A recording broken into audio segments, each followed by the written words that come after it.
Meu pai morreu faz uns 8 anos, picado de cobra cascavel bem ali no roçado. Foi uma coisa terrível, muito rápida. Ele estava capinando o milho quando pisou numa cobra que estava escondida debaixo de umas folhas secas. A cobra picou ele na perna direita, bem em cima do tornozelo. Tentamos levar para o hospital, mas não deu tempo. O veneno subiu rápido demais. Depois que ele morreu, fiquei meio perdido. Era ele quem cuidava do sítio, quem sabia de tudo, quem me ensinava as coisas. Eu era novo ainda, tinha só 22 anos e não entendia muito de administrar terra, mas não tinha outro jeito, então assumi as responsabilidades dele, tentei tocar a vida para frente. Os primeiros anos foram difíceis. Tive que aprender tudo na marra, errando e acertando. Como plantar na época certa, como cuidar dos bichos, como negociar a colheita. Meu pai sempre fazia essas coisas, então eu ficava só observando. Agora tinha que fazer tudo sozinho, sem orientação. Mas com o tempo fui pegando o jeito. O sítio começou a render melhor, consegui aumentar a criação, plantar mais variedade. Estava começando a me sentir orgulhoso do que tinha conseguido fazer. Achava que meu pai ficaria contente se pudesse ver como as coisas estavam indo. Foi num desses dias, quando eu estava me sentindo mais confiante, que aconteceu uma coisa que me deixou muito perturbado. Eu estava ali no quintal, consertando a cerca que os bois tinham derrubado, quando ouvi uma voz conhecida gritando meu nome. Era a voz do meu pai, igualzinha, com o mesmo tom que ele usava quando me chamava para o almoço quando eu era pequeno. Aquele jeito meio impaciente, mas carinhoso que só ele tinha. Era impossível confundir com a voz de outra pessoa. Era ele mesmo, sem dúvida nenhuma. No primeiro momento, meu coração disparou. Era como se ele tivesse voltado, como se tivesse ressuscitado para continuar cuidando do sítio comigo. Larguei o martelo na mesma hora e saí correndo em direção à voz, sem pensar em mais nada. Era como se fosse automático, como quando eu era criança e ele me chamava. A voz vinha do mato, do lado onde tem aquela mata fechada que a gente nunca mexe. Fui correndo naquela direção, abrindo caminho entre os galhos e espinhos. Não sentia dor, não sentia cansaço. Só queria chegar logo onde meu pai estava me esperando. Mas conforme eu ia entrando na mata, a voz ia ficando mais longe. Era como se ele estivesse andando, se afastando de mim. Continuei seguindo, quebrando galho, pisando em espinho, mas sempre ouvindo ele me chamar mais à frente. A mata foi ficando mais fechada, mais difícil de passar. Tinha cipó enrolado em tudo, tinha espinheiro que rasgava a roupa e arranhava a pele. Mas eu continuava indo, seguindo aquela voz que me puxava cada vez mais para dentro. Era como se eu não tivesse controle sobre mim mesmo. Depois de uns 20 minutos correndo atrás da voz, ela parou de repente. Ficou um silêncio total. Só o barulho da minha respiração ofegante e o vento balançando as folhas. Olhei em volta e percebi que estava completamente perdido no meio da mata. Não sabia mais de que direção tinha vindo. Não conseguia ver o sítio, não via referência nenhuma.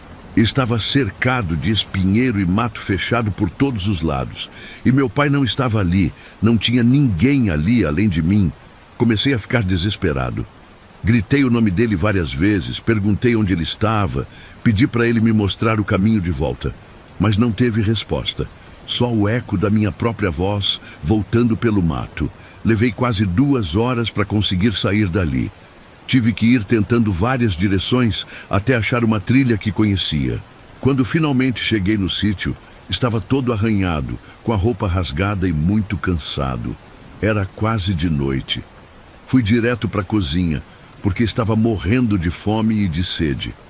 Quando entrei, tomei um susto. Minha comida estava servida no prato, bem arrumadinha, como se alguém tivesse preparado para mim.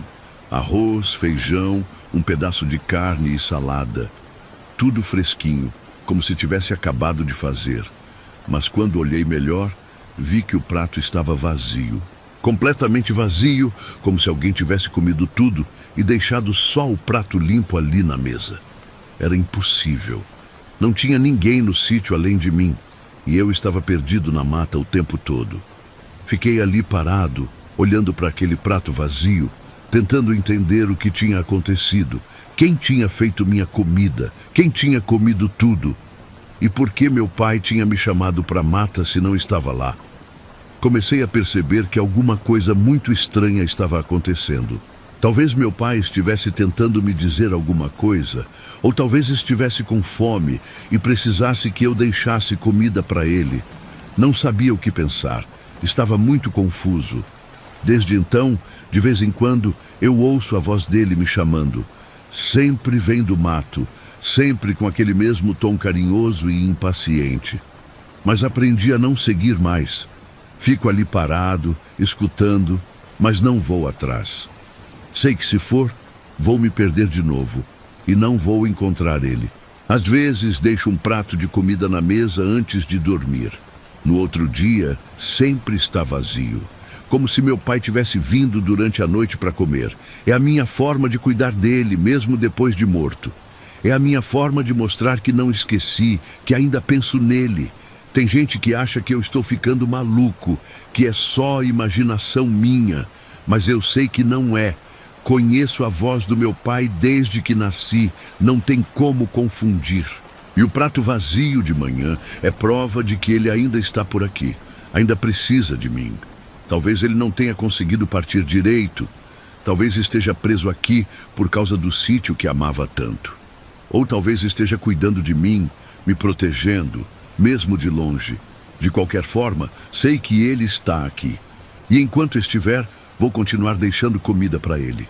Pessoal, se vocês estão curtindo essas histórias assombradas, deixa o like aí para me ajudar e se inscreve no canal para não perder nenhum relato novo.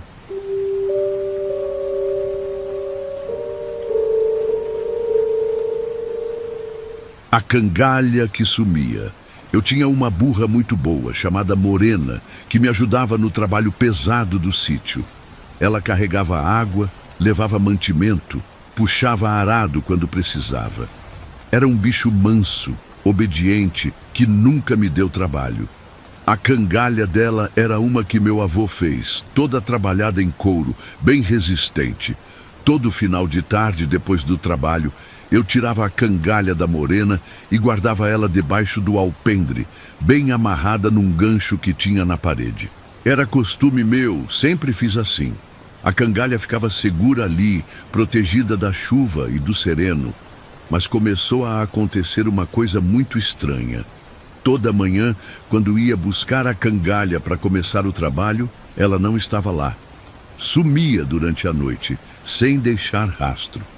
Procurava em todo lugar, revirava o sítio inteiro, mas não achava. No começo, pensei que fosse ladrão. Alguém que estava entrando no sítio de madrugada para roubar as coisas. Mas era estranho, porque só sumia a cangalha. Nunca mexiam em mais nada, nem nas ferramentas que valiam bem mais que uma cangalha velha. Resolvi tomar mais cuidado. Comecei a trancar a cangalha dentro de casa, no meu próprio quarto. Mas mesmo assim ela sumia. Acordava de manhã e a cangalha não estava onde eu tinha deixado. Era como se alguém entrasse no meu quarto durante a noite e levasse só ela. Isso durou umas 2 semanas. Todo dia a mesma coisa. Deixava a cangalha guardada e de manhã ela tinha sumido. Estava começando a ficar desesperado, porque sem cangalha não conseguia usar a burra para trabalhar.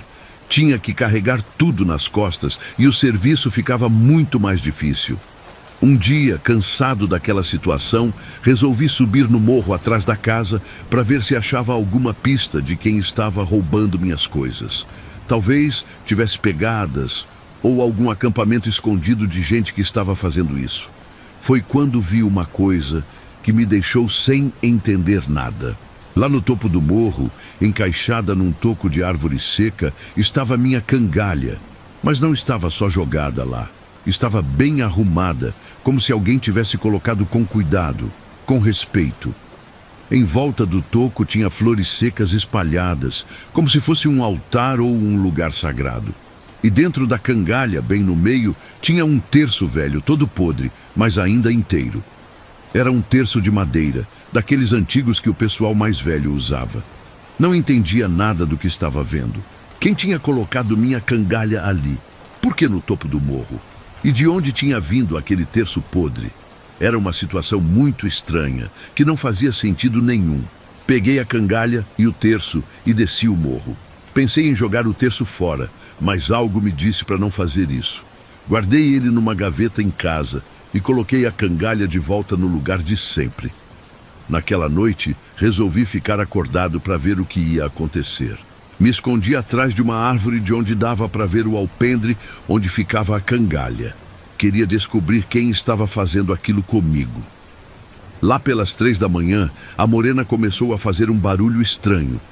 Não era relincho normal, era um berro desesperado, como se ela estivesse com muito medo de alguma coisa.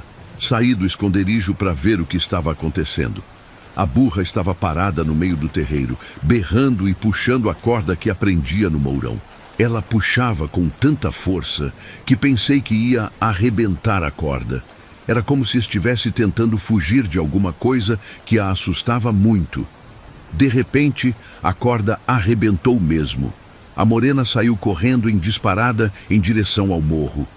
Nunca tinha visto ela correr daquele jeito, como se estivesse fugindo de uma onça. Tentei correr atrás, mas ela era muito rápida e logo sumiu na escuridão. Fiquei acordado o resto da noite, esperando ela voltar. Mas quando amanheceu, não tinha sinal da morena. Subi o morro procurando, gritei o nome dela, mas não encontrei nada. Era como se ela tivesse sumido no ar. Foi só no outro dia que achei ela. Ou melhor, achei o couro dela. Estava lá no topo do morro, no mesmo lugar onde tinha encontrado a cangalha. Só o couro bem esticado, como se alguém tivesse tirado com muito cuidado, e a cangalha estava lá de novo. Limpa, arrumada, encaixada no mesmo toco, com flores frescas em volta. Como se alguém tivesse lavado ela e colocado de volta no lugar sagrado. O terço também estava lá, só que agora parecia mais novo, menos podre. Não entendi nada do que tinha acontecido com a morena. Como ela tinha morrido? Quem tinha tirado o couro dela? E por que a cangalha continuava aparecendo naquele lugar? Era mistério demais para minha cabeça. Desde então, nunca mais toquei naquela cangalha. Deixo ela lá no topo do morro, onde parece que é o lugar dela. De vez em quando subo lá para ver, e ela sempre está no mesmo lugar. Sempre limpa, sempre com flores frescas em volta. Às vezes, quando o vento bate forte, parece que ouço o barulho de burra subindo o morro. Como se a morena ainda estivesse viva, ainda estivesse indo levar a cangalha para o lugar sagrado, mas quando vou ver, não tem nada. Só o vento balançando as árvores.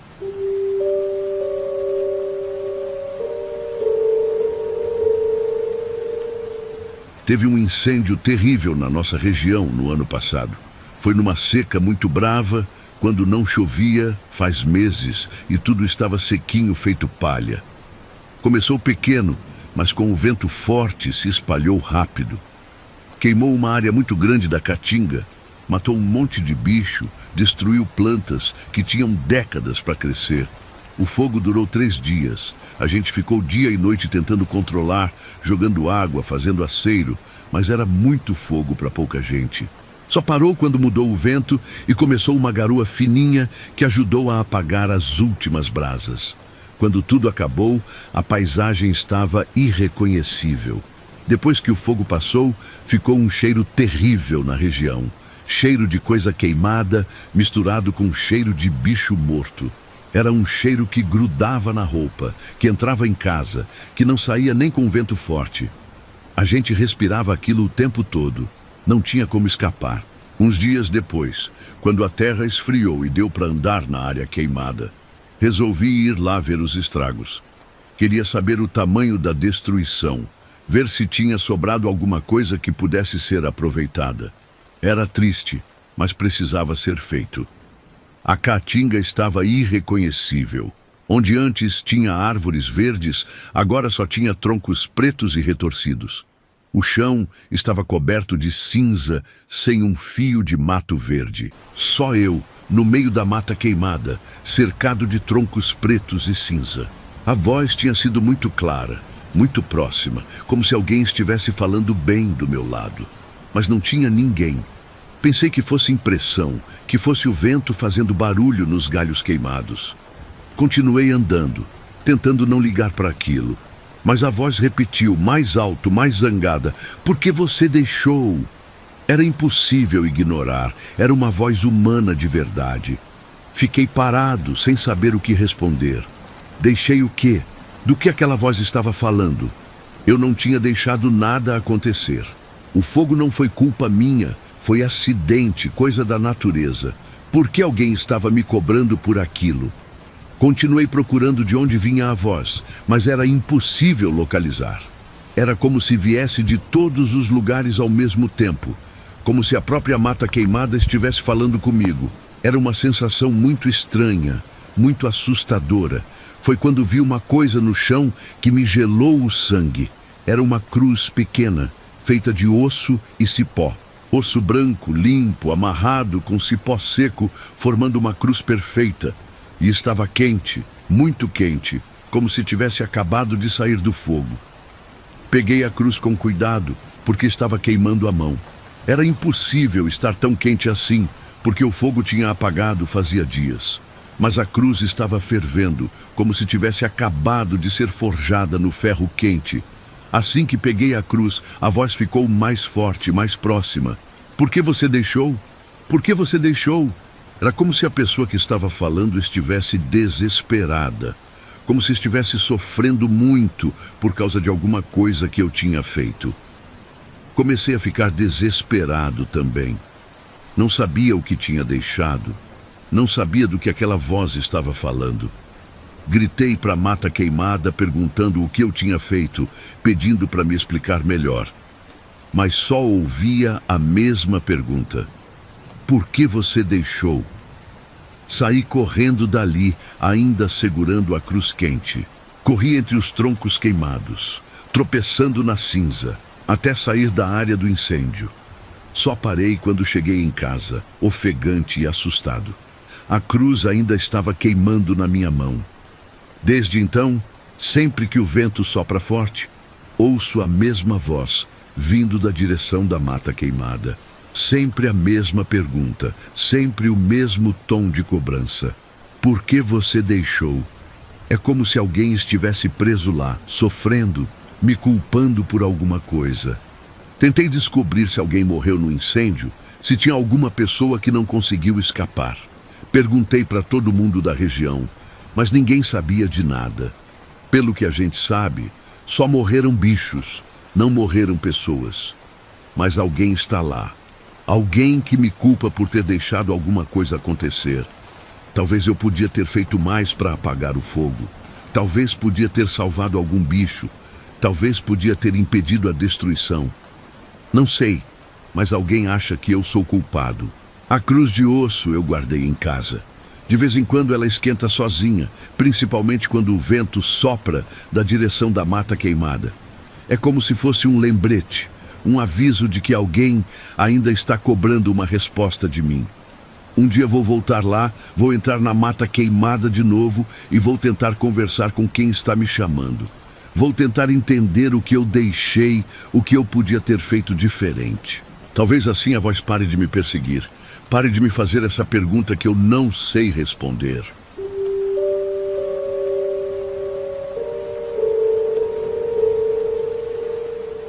Tem um casebre de barro ali perto da Estrada Velha que todo mundo da região conhece, mas ninguém chega perto.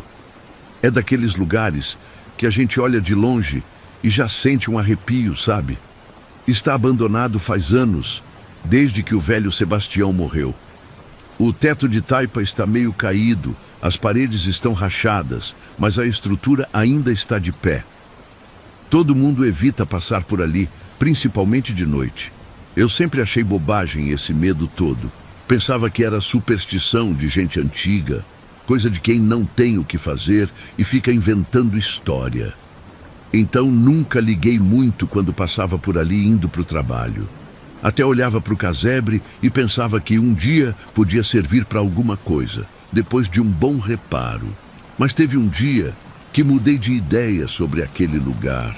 Era época de seca brava, daquelas que fazem a gente procurar qualquer sombra para se refrescar. Eu estava voltando da cidade, onde tinha ido resolver umas coisas no banco, quando o sol ficou muito forte. Era meio-dia, aquele calor que parece que vai derreter a gente.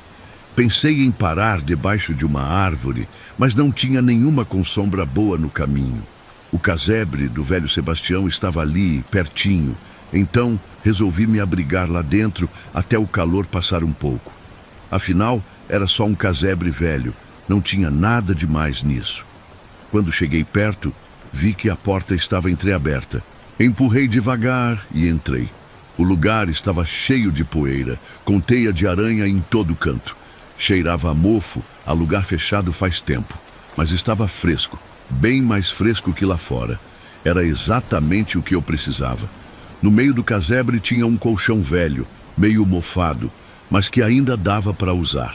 Pensei em sentar ali e descansar uns minutos antes de continuar o caminho. Assim que me acomodei, ouvi 3 batidas no teto de taipa. Toque, toque, toque. Bem certinhas, como se alguém tivesse batido com o punho. Olhei para cima, pensando que fosse algum bicho que tinha subido no telhado. Talvez um gato ou um gambá, sei lá. Era comum ter bicho entrando em casa abandonada. Fiquei prestando atenção, mas não ouvi mais nada. Só o silêncio pesado daquele lugar. O cansaço estava batendo forte. O calor lá fora, a caminhada, o estresse de resolver as coisas na cidade. Resolvi me deitar um pouco naquele colchão e tirar um cochilo rápido. Só até o sol baixar um pouquinho e eu poder continuar sem derreter no caminho. Me deitei de costas, ajeitei a cabeça num cantinho que estava menos mofado e fechei os olhos. O lugar estava silencioso, só se ouvia o vento balançando as folhas secas lá fora. Era até relaxante, apesar do cheiro de mofo. Em poucos minutos já estava dormindo. Não sei quanto tempo passou, mas acordei com uma sensação muito estranha. Era como se alguém tivesse se deitado do meu lado no colchão. Dava para sentir o peso da pessoa fazendo o colchão afundar, como quando alguém deita numa cama de casal e você sente ela balançar. Fiquei imóvel, sem coragem de abrir os olhos ou me mexer. O colchão estava definitivamente afundado do meu lado direito, como se uma pessoa estivesse ali deitada comigo. Podia até sentir o calor que vinha do corpo. Aquele calor humano que é diferente do calor do ambiente. Meu coração começou a bater disparado. Pensei que talvez fosse alguém que tinha entrado enquanto eu dormia, algum andarilho que também estava procurando abrigo do sol. Mas não tinha ouvido barulho de passos. Não tinha ouvido a porta rangendo. E quem ia se deitar do lado de um estranho sem falar nada? A respiração começou a ficar difícil. Era como se o ar do casebre tivesse ficado mais pesado, mais espesso. E aquela presença do meu lado continuava ali, imóvel, mas muito real. Podia sentir o peso, podia sentir o calor, mas não ouvia respiração nenhuma. Fiquei ali uns 5 minutos, tentando entender o que estava acontecendo. Será que estava sonhando ainda? Será que era impressão minha? Mas a sensação era muito real, muito clara. Tinha alguém ali comigo, não tinha dúvida. Quando finalmente arrumei coragem para abrir um olho, bem devagarzinho, quase tive um treco. Não tinha ninguém ali. O colchão continuava afundado, como se tivesse uma pessoa deitada, mas não havia ninguém. Era como se uma pessoa invisível estivesse ali do meu lado. Saí correndo daquele lugar sem olhar para trás. Nem peguei o chapéu que tinha tirado, nem pensei no calor que ia pegar lá fora. Só queria sair dali o mais rápido possível. Corri pela estrada afora, até ficar bem longe do casebre, ofegante e suado. Quando parei para respirar, já estava quase na cidade. Fiquei ali parado, tentando entender o que tinha acontecido. Será que foi sonho? Será que foi a imaginação pregando peça? Mas a sensação tinha sido tão real, tão clara. Não parecia sonho nem imaginação. Desde então, toda vez que passo por aquele casebre, sempre reparo numa coisa estranha. Tem sempre um lençol estendido na porta. Um lençol branco, limpo, como se alguém tivesse acabado de lavar e colocar para secar. Mas não tem ninguém morando ali, não tem ninguém cuidando daquele lugar. O lençol fica ali balançando no vento, sempre do mesmo jeito, sempre na mesma posição. De vez em quando muda um pouco, como se alguém tivesse tirado e colocado de novo, mas nunca vejo ninguém fazendo isso. O lugar continua abandonado, continua vazio. Perguntei para as pessoas da região sobre aquele lençol. Todo mundo confirma que sempre tem um lá, mas ninguém sabe explicar por quê. Alguns dizem que é coisa do velho Sebastião, que continua cuidando da casa mesmo depois de morto. Outros acham que é alguém que mora ali escondido, mas eu sei que não tem ninguém vivo morando naquele lugar. Pelo menos ninguém que a gente possa ver. O que fica ali é outra coisa, algo que não entendo e não quero entender. Algo que gosta de se deitar do lado de quem resolve descansar naquele colchão velho. Hoje em dia, quando preciso passar por ali e o sol está forte, prefiro aguentar o calor a entrar naquele casebre de novo. Tem lugares que é melhor deixar em paz, lugares onde a gente não é bem-vindo, e aquele casebre é um desses lugares. Às vezes, quando passo de tarde e bate aquele vento mais forte, o lençol balança de um jeito que parece que alguém está acenando. Como se estivesse me convidando para entrar, para deitar naquele colchão de novo. Mas eu finjo que não vejo e sigo o meu caminho. Tem convite que é melhor não aceitar.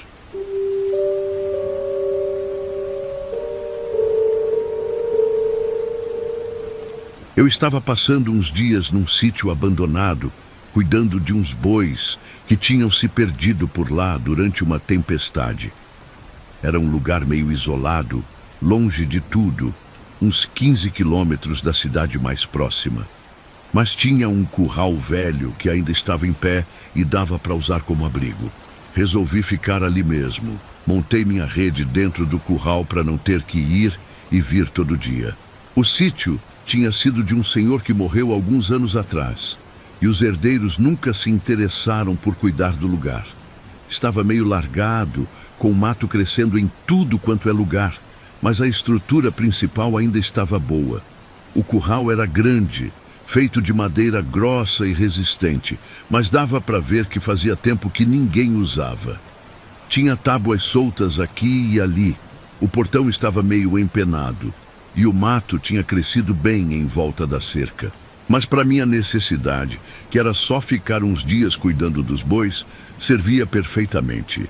Amarrei minha rede entre duas vigas que pareciam mais firmes, arrumei minhas coisas num canto seco e me acomodei ali. O silêncio durante o dia era uma coisa impressionante. Só ouvia o barulho dos bichos no mato, passarinho cantando, vento balançando as folhas das árvores. Era um sossego bom, daqueles que a gente não tem na cidade, onde sempre tem barulho de carro, de gente conversando, de música. Ali era só o som da natureza mesmo. A noite ficava ainda mais silencioso. Só o som dos grilos, das rãs lá no açude que ficava perto, e de vez em quando um bicho maior se mexendo na mata. Era um silêncio que relaxava, que fazia a gente dormir bem. Pelo menos foi o que pensei no começo. Na primeira noite dormi tranquilo. Estava cansado da viagem e do trabalho de reunir os bois. Então, nem prestei atenção em nada. Dormi pesado a noite toda e acordei bem descansado. Pensei que ia ser assim todos os dias, que ia aproveitar para descansar enquanto cuidava dos animais. Mas na segunda noite, comecei a perceber que minha rede estava se mexendo sozinha. Acordei lá pela madrugada com a sensação de que alguém estava balançando ela. No começo, achei que fosse vento ou talvez algum bicho pequeno que tivesse encostado na corda. Não dei muita importância e continuei dormindo. Mas o movimento foi ficando mais forte, mais perceptível. A rede balançava para frente e para trás, num ritmo bem constante, como se alguém estivesse empurrando de propósito. Não era movimento de vento, que é irregular, que vai e vem conforme a brisa. Era um balanço certinho, sempre no mesmo ritmo, sempre na mesma intensidade. Fiquei prestando atenção, fingindo que estava dormindo. A rede balançava devagar, para lá e para cá, como quando uma mãe embala o filho pequeno para ele dormir. Era um movimento suave, até carinhoso, mas muito estranho, considerando que não tinha ninguém ali. Era impossível ser vento fazendo aquilo. Na terceira noite, o balanço começou mais cedo e ficou mais forte. E foi quando senti algo que me gelou o sangue todo. Era uma mão encostando no meu peito bem devagar, como se estivesse me acariciando. Uma mão áspera, com calos bem grossos, como mão de quem trabalha pesado na roça a vida toda. Mas quando abri os olhos devagar, sem fazer barulho, não tinha ninguém ali. Só eu, sozinho no curral escuro. Mas a sensação da mão continuava, real como qualquer coisa. Podia sentir o peso dela, a aspereza da pele, até o calor que vinha dos dedos. Era uma mão de verdade, não era imaginação minha. A mão continuava fazendo carinho no meu peito, sempre no mesmo lugar, sempre com o mesmo jeito delicado. E a rede continuava balançando naquele ritmo de embalar criança. Era como se alguém invisível estivesse ali comigo, me tratando como se eu fosse um bebê que precisava ser embalado para dormir. Era assustador, mas ao mesmo tempo tinha algo de reconfortante. A mão fazia carinho de um jeito carinhoso, protetor, como se fosse de alguém que se importava comigo.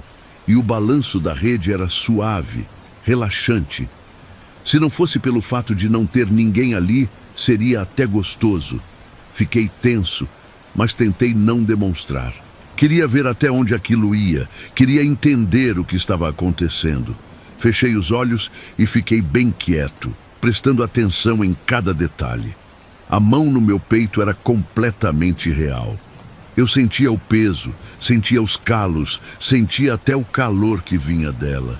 O carinho durou a noite toda. Eu ficava ali, meio acordado, meio dormindo, sentindo aquela mão me fazendo carinho e a rede me embalando. Tentei várias vezes abrir os olhos para ver alguma coisa, mas nunca consegui enxergar nada. Era como se a pessoa fosse invisível ou transparente. No outro dia, quando amanheceu, olhei bem na minha rede para ver se tinha algo estranho, alguma marca, algum sinal do que tinha acontecido. Foi aí que vi uma coisa que me arrepiou dos pés à cabeça. No tecido da rede, bem onde eu sentia a mão fazendo carinho, tinha marcas de dedos. Eram marcas pequenas, delicadas, como se fossem de criança, mas estavam bem marcadas no tecido, como se tivessem sido feitas com força. As marcas eram 5, certinhas, uma de cada dedo. Dava para ver o formato da mão inteira no tecido, com o polegar de um lado e os outros 4 dedos do outro. Era uma mão pequena, muito pequena, mas que tinha deixado marca forte na rede. Como se a pessoa que estava me fazendo carinho tivesse apertado o tecido com força durante a noite. Era impossível ser marca minha, porque minhas mãos são grandes e cheias de calo. Aquelas marcas eram de uma mão delicada, de criança. Fiquei pensando naquilo o dia todo, enquanto cuidava dos bois. Quem era que estava ali comigo? Por que uma criança estaria embalando um adulto? E por que eu não conseguia ver nada, só sentir? Era uma situação muito estranha, que não fazia sentido nenhum. Pensei em ir embora, em deixar os bois por conta própria e voltar para a cidade. Mas, ao mesmo tempo, estava curioso para saber o que ia acontecer na noite seguinte. Resolvi ficar mais uma noite, só para ver se acontecia de novo. Naquela noite, resolvi ficar bem acordado para observar tudo direitinho. Me deitei na rede, fechei os olhos, mas mantive a mente bem alerta. Quando o balanço começou, prestei atenção em cada detalhe. Era sempre o mesmo ritmo, sempre a mesma intensidade. E sempre vinha acompanhado do carinho no peito. Mas dessa vez, além da mão, senti algo mais. Era como se alguém estivesse cantando baixinho, bem perto do meu ouvido. Uma cantiga de ninar, daquelas que mãe canta para o filho dormir.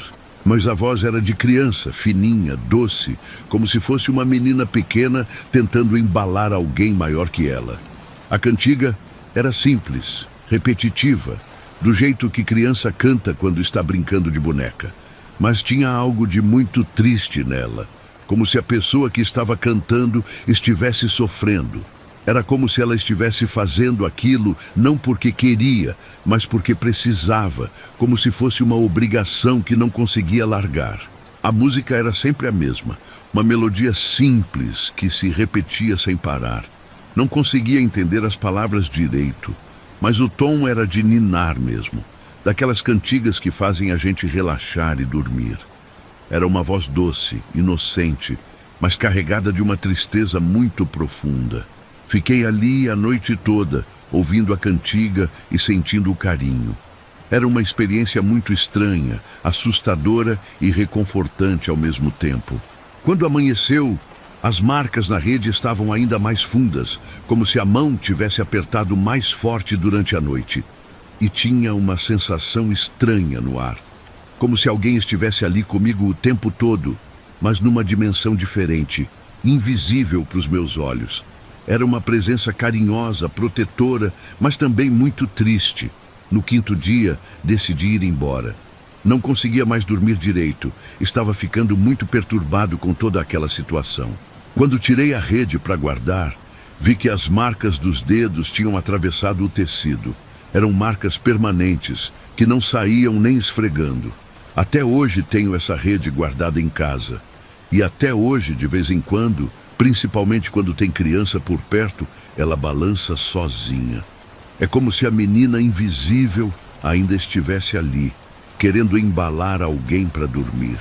É como se ela não conseguisse descansar, não conseguisse parar de cuidar de quem precisa de carinho.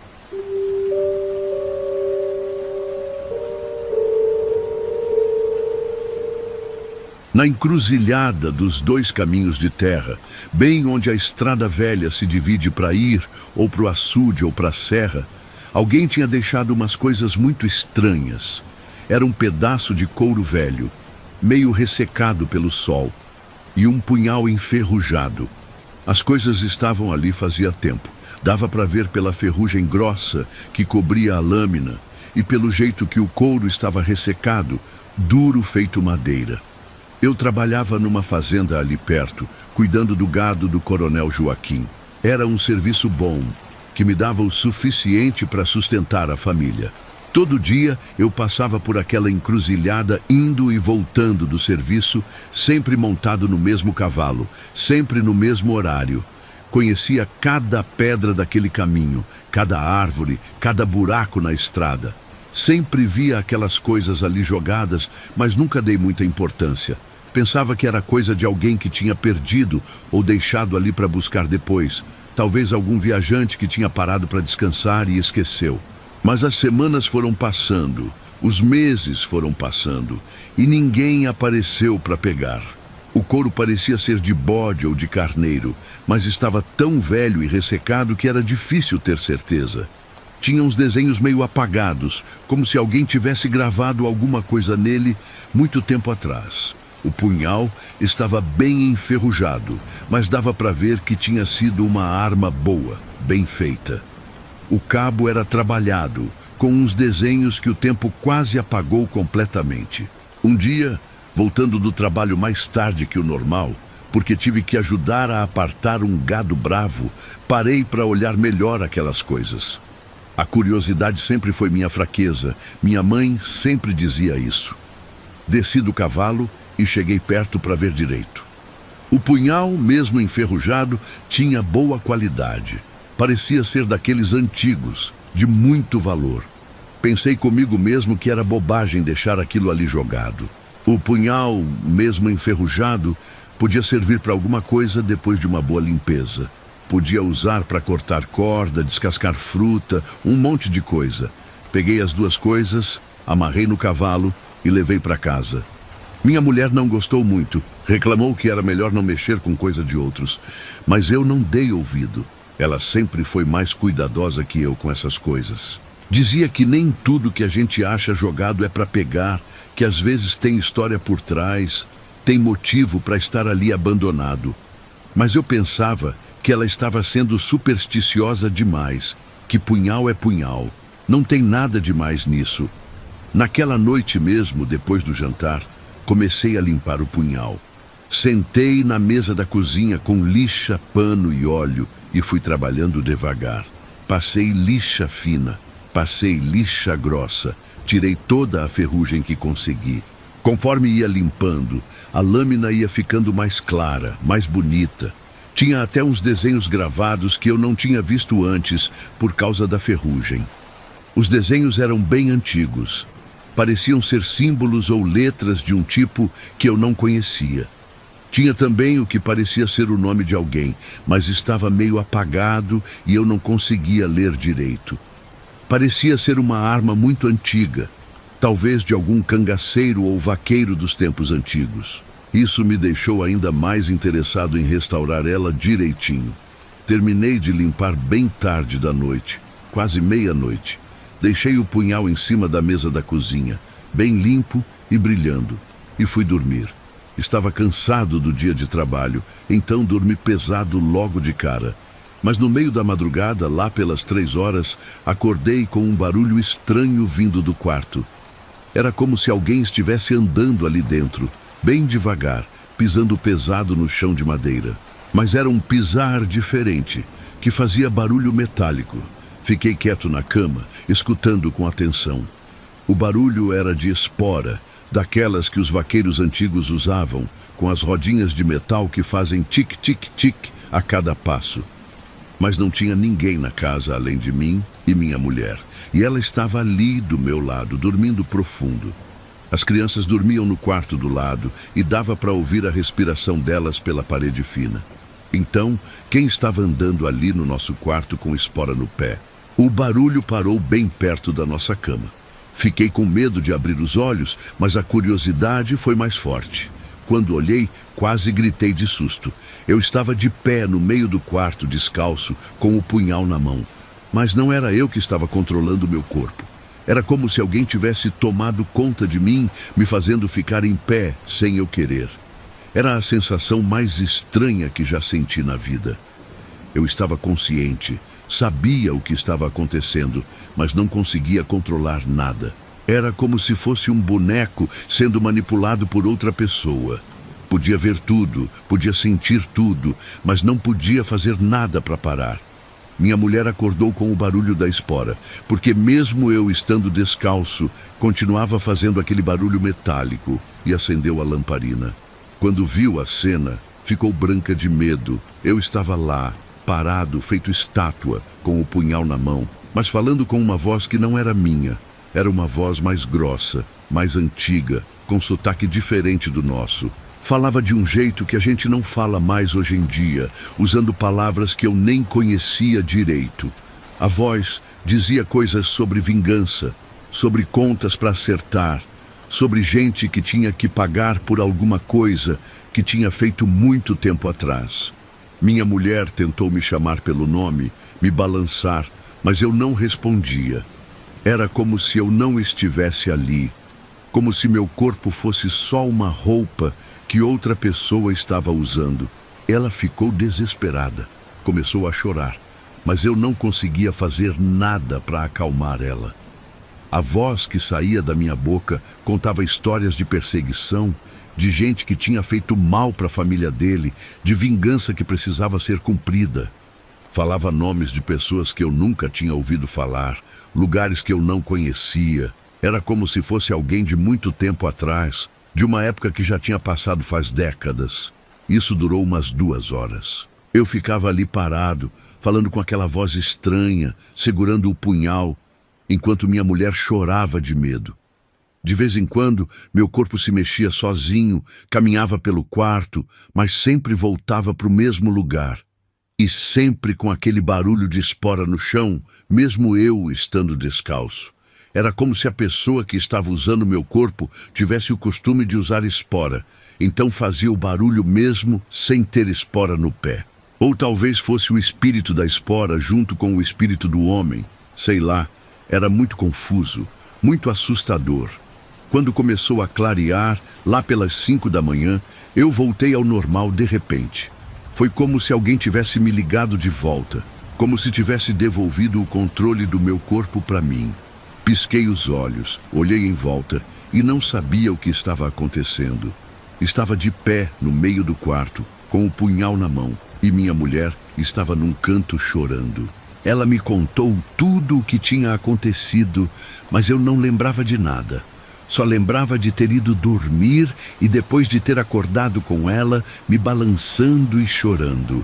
Era como se tivesse dormido pesado a noite toda, sem sonhar com nada.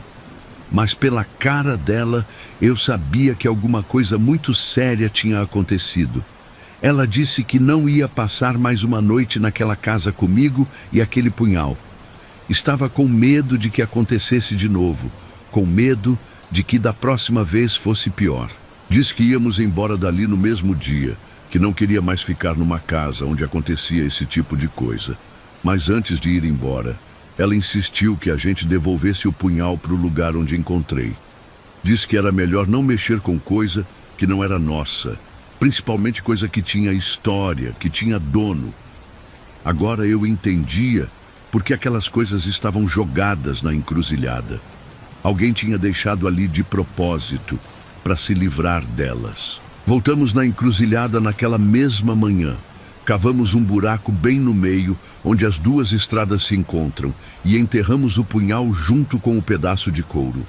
Depois, pegamos umas tábuas velhas que tinha por ali e fizemos uma cruz pequena. Fincamos ali em cima do buraco. Minha mulher ainda jogou água benta que tinha pego na igreja na última missa, para benzer o lugar e afastar qualquer coisa ruim que pudesse estar grudada naqueles objetos. Rezamos um Pai Nosso e pedimos perdão por ter mexido com coisa que não era nossa. Desde então, nunca mais passou nada estranho. Mudamos para outra cidade, longe dali. Começamos vida nova. Arrumei trabalho em outra fazenda. As crianças se adaptaram bem na escola nova. Mas de vez em quando eu sonho com aquela noite. Sonho que estou de pé no quarto, segurando o punhal, falando com voz que não é minha. E acordo com a sensação de que ainda tem alguém ali comigo, invisível, querendo usar meu corpo para resolver alguma conta pendente que ficou de muito tempo atrás. Acordo suado, com o coração disparado, mas aliviado por saber que foi só sonho.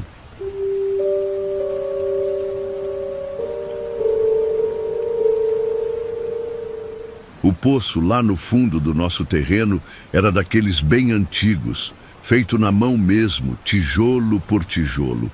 Meu avô, que tinha cavado quando ainda era jovem, logo depois que comprou o sítio. Ele contava que demorou quase 1 ano para terminar, cavando um pouco todo dia depois do trabalho na roça. Era fundo, uns 15 metros talvez, todo revestido de pedra e tijolo velho. Durante muitos anos ele deu água boa, fresquinha, nunca secou nem nos piores verões que a gente já passou.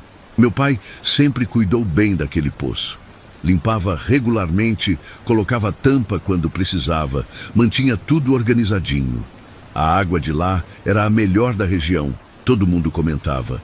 Quando vinha visita, minha mãe sempre oferecia água do poço. Dizia que era mais gostosa que qualquer água encanada. E era mesmo, tinha um gosto especial, bem gelada e limpa. Mas teve uma época, uns 3 anos atrás, que começou uma seca terrível. Choveu muito pouco no inverno, quase nada no verão. Os açudes da região secaram, os rios ficaram só com um fio de água. E nosso poço, que nunca tinha dado problema, começou a baixar também. A água foi diminuindo devagar, até ficar só no fundo, bem no fundo mesmo. Quando o poço secava assim, fazia eco. Era normal. Qualquer barulho que você fizesse ali em cima, ecoava lá embaixo e voltava. A gente até brincava de gritar e ouvir a voz voltando, principalmente quando éramos crianças. Meu pai chamava atenção, dizia que não era para brincar assim, que poço não era lugar de brincadeira, mas de vez em quando a gente fazia mesmo assim, escondido. Mas teve um tempo que o eco começou a ficar estranho. Em vez de voltar igualzinho ao que a gente gritava, Voltava diferente, mais baixo, mais abafado. Era como se tivesse alguma coisa lá embaixo absorvendo o som, mudando ele antes de mandar de volta. No começo achei que era impressão minha, que era só por causa da água que tinha baixado muito. Foi numa tarde de domingo que percebi que o barulho não era eco. Estava ali perto, arrumando umas ferramentas que tinham ficado espalhadas no terreiro depois de um concerto que fiz na cerca. Fazia aquele silêncio gostoso de domingo à tarde, só o barulho dos passarinhos e o vento nas árvores. De repente, ouvi um grito vindo de dentro do poço. Parei o que estava fazendo na mesma hora e fiquei escutando com atenção. Era um grito abafado, como se alguém estivesse gritando de muito longe ou com a boca tampada por alguma coisa. Pensei que podia ser eco de algum barulho que fiz sem perceber. Então fiquei bem quieto para ter certeza, mas o grito continuou, sempre no mesmo tom, sempre na mesma intensidade. Cheguei perto da borda do poço e escutei melhor. Era grito de mulher, desesperado, como se alguém estivesse pedindo socorro. Meu sangue gelou na hora, porque aquilo não era eco de nada. Era alguém gritando de verdade, alguém em desespero. Pensei que talvez alguma pessoa tivesse caído lá dentro, então corri buscar uma corda e uma lanterna para descer e ver.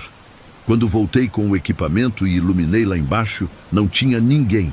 Só o fundo seco, cheio de lodo ressecado e folhas velhas que tinham caído ao longo dos anos. A água tinha baixado tanto que dava para ver o fundo direitinho, cada pedra, cada tijolo. Mas não tinha pessoa nenhuma, não tinha nada que explicasse aquele grito. E o grito continuava, sempre vindo de algum lugar que eu não conseguia identificar. Era muito estranho. O som parecia vir de dentro do poço, mas ao mesmo tempo parecia vir de baixo da terra, como se estivesse ainda mais fundo que o fundo do poço. Era um grito que mexia com a gente, que fazia ficar com os nervos à flor da pele. Tinha algo de muito humano naquele desespero, algo que não dava para ignorar. Voltei para casa e contei para minha família o que tinha acontecido. Minha mulher ficou preocupada, disse que talvez fosse melhor chamar os bombeiros caso tivesse alguém preso em algum lugar que a gente não conseguia ver. Meus filhos, que na época eram pequenos, ficaram assustados e não queriam mais ir naquela parte do terreno. Mas meu pai, que é mais velho e já viu muita coisa na vida, balançou a cabeça e disse que não era pessoa não. Disse que às vezes acontecem essas coisas estranhas em poços antigos, principalmente quando eles secam muito. Falou que pode ser vento, pode ser eco de alguma coisa que aconteceu muito tempo atrás, pode ser um monte de coisa que a gente não entende. Mesmo assim, resolvi chamar o seu Miguel, que mora ali perto e entende dessas coisas. Ele veio no outro dia e escutou o grito também. Ficou ali uns 20 minutos prestando atenção, tentando entender de onde vinha o som. No final, ele disse que nunca tinha ouvido nada parecido, mas que com certeza não era pessoa viva fazendo aquele barulho. Durante a semana, o grito continuou. Sempre no mesmo horário, sempre no final da tarde, quando o sol estava se pondo. Era sempre a mesma voz, o mesmo desespero, o mesmo pedido de socorro que nunca era atendido. Comecei a evitar passar perto do poço nesse horário, mas dava para ouvir de longe mesmo assim. O som carregava pelo vento, chegava até a casa. Minha mulher começou a ficar com muito medo. Disse que não conseguia mais ficar tranquila, sabendo que tinha aquele grito acontecendo todo dia. As crianças também não queriam mais brincar naquela parte do terreno. Sempre que o grito começava, elas corriam para dentro de casa e ficavam grudadas na gente. Era muito perturbador, mexia com todo mundo de um jeito que não dava para explicar. O grito era tão real, tão desesperado, que parecia que a pessoa que estava fazendo aquilo estava passando por uma coisa terrível. Era como se alguém estivesse preso em algum lugar, sofrendo, e a gente não conseguia ajudar. Isso deixava todo mundo com a consciência pesada, com vontade de fazer alguma coisa, mas sem saber o quê. Resolvi procurar o seu Antônio, que é o mais velho da região, e conhece bem essas coisas estranhas que às vezes acontecem. Ele ouviu minha história balançando a cabeça devagar, como se já tivesse visto coisa parecida antes. Disse que às vezes a terra guarda sofrimento, principalmente em lugares onde aconteceu tragédia. Falou que poço é lugar que acumula energia, que guarda memória das coisas que aconteceram por perto.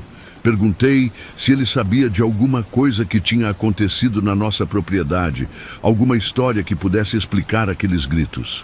Ele pensou um pouco e disse que se lembrava vagamente de uma história que o pai dele contava, sobre uma mulher que tinha sumido na região muitos anos atrás.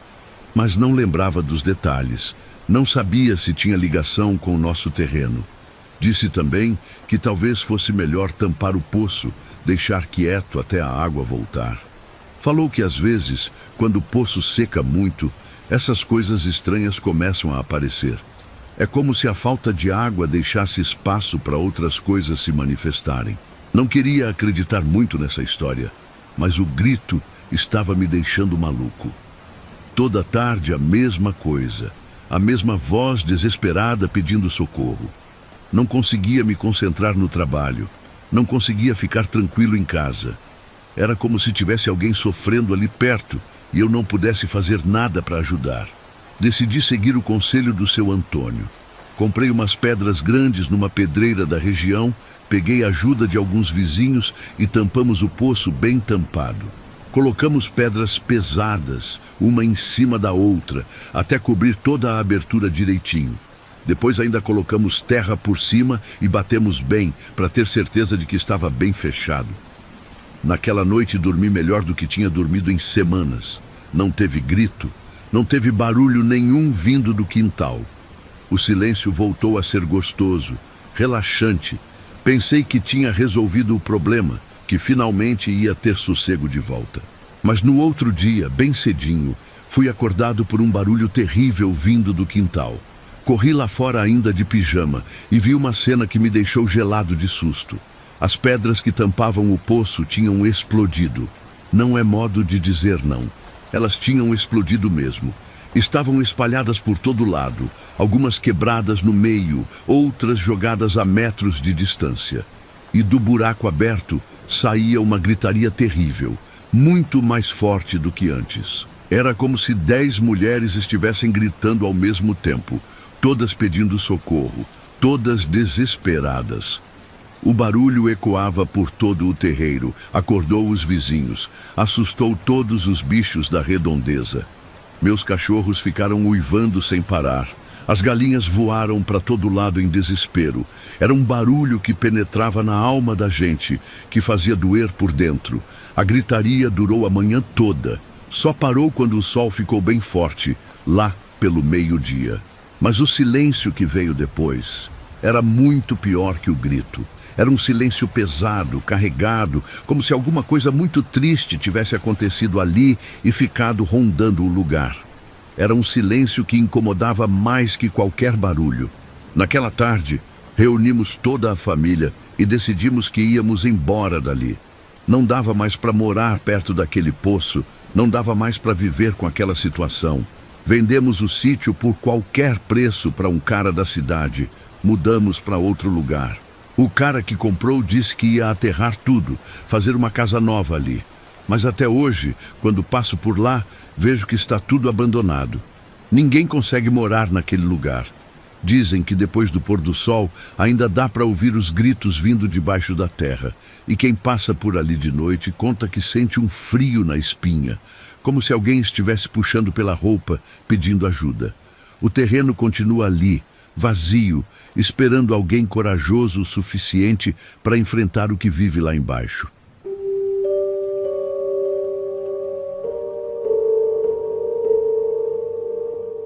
Tinha um senhor que morava sozinho num casebre bem afastado da nossa vila. Ninguém sabia direito a idade dele, mas todo mundo lembrava que ele já estava ali quando éramos crianças. E isso faz muito tempo, porque hoje eu tenho 42 anos. O estranho é que ele nunca envelhecia mais do que já estava.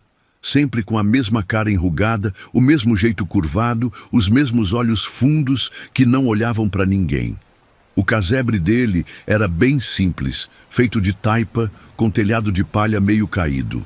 Ficava no final de uma estrada de terra que quase ninguém usava, a uns 3 quilômetros da vila. Não tinha luz elétrica, não tinha água encanada, nada. Ele vivia ali como se fosse de outro tempo, de outro século. A gente passava por ali de vez em quando, indo para o rio ou voltando da roça, e sempre via ele sentado na frente do barraco. Ele passava os dias inteiros sentado naquela cadeira velha, só olhando para o chão, mexendo uns gravetos com as mãos. Ficava ali das 6 da manhã até o sol se pôr, sempre no mesmo lugar, sempre fazendo a mesma coisa. Não conversava com ninguém, não comprava nada na venda, não ia na igreja. Quando alguém passava por ali e cumprimentava, ele nem levantava a cabeça. Era como se a gente não existisse para ele. Vivia como um fantasma ali no meio do nada. A gente não sabia de onde ele tirava comida, como conseguia as coisas para sobreviver. Nunca via ele saindo dali. Nunca via ninguém levando nada para ele. Era um mistério que ninguém conseguia entender. Alguns diziam que ele comia só frutas do mato. Outros achavam que ele nem precisava comer, sei lá. O que mais assombrava a gente era uma coincidência muito estranha. Todo mês alguém da região morria. Sempre alguém diferente, nunca da mesma família, mas sempre alguém. E sempre pessoas que não estavam doentes, que não tinham problema nenhum. Morria de repente, sem explicação, sem motivo aparente. E ele continuava lá, imóvel, como se a morte não quisesse ele. No começo, ninguém ligava uma coisa com a outra. Pensava que era coincidência, que acontece mesmo de gente morrer de vez em quando. Mas conforme os anos foram passando, a gente começou a reparar no padrão. Era sempre um por mês, sempre sem explicação, sempre gente saudável. E o velho continuava ali, igual uma pedra, sem envelhecer nem um dia. Minha avó, que morreu faz uns 10 anos, dizia que ele tinha feito algum tipo de promessa com coisa ruim. Falava baixinho só para a família. Que homem que não morre quando é a hora dele é porque trocou algo que não devia. Ela contava que conhecia histórias de gente que fez pacto para viver mais tempo, mas que o preço era sempre muito alto. Disse que essas pessoas precisavam dar algo em troca todo mês, senão o acordo quebrava. Mas ninguém tinha coragem de chegar perto para descobrir a verdade. Ele não incomodava ninguém, não fazia mal para ninguém diretamente, então a gente deixava quieto. Era melhor não mexer, não cutucar onça com vara curta. A gente só passava por ali quando não tinha outro jeito, e sempre rápido, sem parar para conversar. Um dia, a prefeitura resolveu fazer umas melhorias na região. Tinha conseguido verba para passar encanamento novo, para levar água tratada para as casas mais afastadas. Mandaram uma turma de trabalhadores para abrir vala bem perto do barraco do velho. Os homens chegaram de manhã cedo com as máquinas, fizeram aquela barulheira toda cavando a terra. O velho nem se mexeu, continuou ali sentado, olhando para o chão como sempre. Eu estava passando por ali nessa hora, voltando da casa do meu compadre, quando vi a movimentação. Parei para ver o trabalho, porque era raro ter obra daquele tamanho na nossa região. Os operários estavam animados, falando que ia ser bom ter água encanada chegando até ali.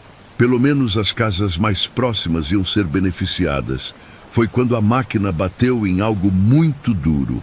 O operador parou na hora, desligou o motor e desceu para ver o que era. Chamou os outros homens, todos se juntaram em volta do buraco. Eu estava ali perto. Então fui ver também o que tinha acontecido. Pensei que podia ser cano velho ou pedra grande, alguma coisa normal. Cara, o que a gente viu ali não sai da minha cabeça até hoje. Era uma porção de ossada enterrada em círculo, tudo arrumadinho, certinho, como se alguém tivesse planejado aquilo. Ossos de gente, brancos, limpos, como se alguém tivesse cuidado deles, limpado eles, organizado eles direitinho. Mas o mais estranho é que todos os crânios estavam virados de cabeça para baixo, enterrados assim, com a cara virada para a terra. Contei os crânios devagar, com cuidado. Eram 12. 12 pessoas enterradas ali em volta do barraco do velho, todas de cabeça para baixo, formando um círculo perfeito. Os ossos estavam todos no lugar certo, como se as pessoas tivessem sido enterradas com respeito, com cuidado. Não era coisa de assassinato, não era coisa de violência, era outra coisa, algo que a gente não conseguia entender. Os operários ficaram sem saber o que fazer. Pararam o trabalho na hora, ligaram para a prefeitura, fizeram aquela confusão toda. Veio polícia, veio gente da saúde, veio um monte de gente importante da cidade. Todo mundo querendo entender o que era aquilo, de onde tinham vindo aqueles ossos. O velho continuou sentado no mesmo lugar durante toda a confusão, como se nada tivesse acontecido. Não demonstrou surpresa, não perguntou nada, nem sequer olhou para o lado do buraco. Era como se ele já soubesse que aquilo estava ali embaixo, como se fosse algo normal para ele. A gente ficou ali em volta, todo mundo meio assombrado, comentando baixinho sobre os ossos. Quando anoiteceu, os trabalhadores e os policiais foram embora. Disseram que voltariam no outro dia com mais gente, com um equipamento melhor para examinar aquilo direito. Iam chamar gente especializada, arqueólogo, essas coisas. Eu voltei para casa, mas fiquei pensando naqueles ossos o tempo todo. 12 pessoas enterradas de cabeça para baixo. Por que de cabeça para baixo? E por que em círculo? E por que ali, bem em volta da casa do velho? No outro dia, bem cedinho, antes dos trabalhadores chegarem, voltei lá para ver se tinha novidade. Queria dar uma olhada naquilo de novo, tentar entender melhor o que estava acontecendo. Quando cheguei perto do barraco, quase caí para trás de susto. O velho estava deitado bem no meio do monte de ossos, dormindo tranquilo, com um sorriso no rosto. Era um sorriso que eu nunca tinha visto nele antes. Nos tantos anos que conhecia ele, nunca tinha visto ele sorrir, nunca tinha visto ele demonstrar qualquer tipo de emoção. E ali estava ele, sorrindo como uma criança que acabou de ganhar um presente muito bom. Parecia até que ele estava sonhando com alguma coisa muito boa, muito gostosa. Os ossos estavam todos espalhados em volta dele, como se alguém tivesse mexido neles durante a noite, organizado eles de um jeito diferente. O velho estava de barriga para cima, braços abertos, respirando devagar, sorrindo aquele sorriso estranho. E tinha uma coisa que me chamou muito a atenção. Ele parecia mais novo, sabe? Como se tivesse ganhado uns anos de vida durante a noite. A pele dele estava menos enrugada, o cabelo parecia mais forte, até a postura era diferente. Era como se ele tivesse se alimentado de alguma coisa durante a noite, como se tivesse recuperado energia, vigor. Fiquei ali parado, sem saber o que fazer, sem conseguir entender o que estava vendo. Não tinha coragem de chegar perto, não tinha coragem de acordar ele. Aquele sorriso no rosto dele me dava um arrepio terrível. Era um sorriso que não combinava com aquele homem sério que a gente conhecia há tantos anos. Parecia que ele estava satisfeito com alguma coisa, como se tivesse conseguido exatamente o que queria. Quando os trabalhadores chegaram com o pessoal da polícia, encontraram a mesma cena. O velho dormindo em cima dos ossos, sorrindo. Ninguém teve coragem de acordar ele. Os policiais ficaram em volta, conversando baixinho entre eles, mas nenhum deles se aproximou. Era uma situação muito estranha para qualquer um lidar, muito fora do normal. Ficamos ali até o meio-dia, todo mundo esperando ele acordar sozinho.